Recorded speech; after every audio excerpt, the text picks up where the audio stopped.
السلام علیکم۔ ابھی تھوڑی دیر پہلے میں نے ایک ویڈیو دیکھی اور مجھے پتہ نہیں کہ وہ ویڈیو کہاں کی تھی، لیکن پولیس کی جو یونیفارم ہے اس سے لگ رہا ہے کہ یہ کراچی کی پولیس تھی اور واقعہ بھی کراچی کا ہی تھا۔ تو ایسے میں پاکستان تحریک انصاف کی کوئی ریلی یا کوئی جلسہ تھا، مجھے اس بارے میں مکمل انفارمیشن نہیں ہے۔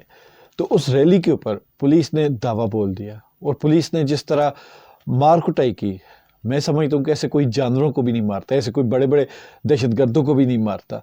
تو مطلب کہ بہت زیادہ ظلم اور فسطائیت اور جبر کیا جا رہا ہے پاکستان تحریک انصاف کے اوپر۔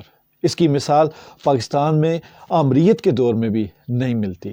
تو پاکستان میں اس وقت جو کچھ بھی ہو رہا ہے یہ شدید قسم کی فسطائیت ہے، شدید قسم کی آمریت چل رہی ہے، جو کہ سویلینز کی طرف سے ہو رہی ہے، جو پاکستانی سیاستدان ہیں جو خود کو جمہوریت کا چیمپئن کہتے ہیں، افسوس کا مقام ہے، انہی کی طرف سے یہ شدید قسم کی فسطائیت ہو رہی ہے۔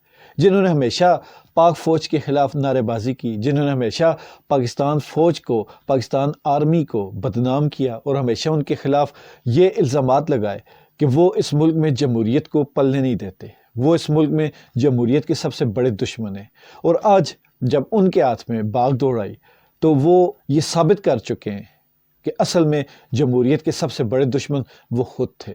اس وقت جتنی فسطائیت اور جبر و ظلم ہو رہا ہے وہ انہی حکمرانوں کے ہاتھوں سے ہو رہا ہے جو کل تک ووٹ کو عزت دو کا نعرہ لگاتے تھے۔ آج افسوس کا مقام ہے، وہی سیاستدان اس ووٹ کے اور اس غریب عوام کے حقوق کے سب سے بڑے دشمن بن چکے ہیں۔ میں اپنے قابل احترام اداروں کو صرف اتنی سی بات یاد دلانا چاہتا ہوں، یہی وہ یوتھیے تھے، یہی وہ تحریک انصاف کے ورکرز تھے جو آپ کے لیے اسی نون لیگ سے لڑتے ہوتے تھے۔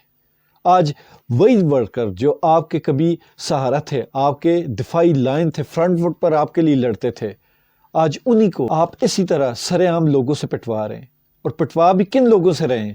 وہی جو کل تک آپ کو گالیاں دیتے تھے، اور یہ جو آج پٹ رہے ہیں یہ آپ کی دفاعی لائن تھے۔ خود سوچیں، آپ محبت کما رہے ہیں یا نفرت؟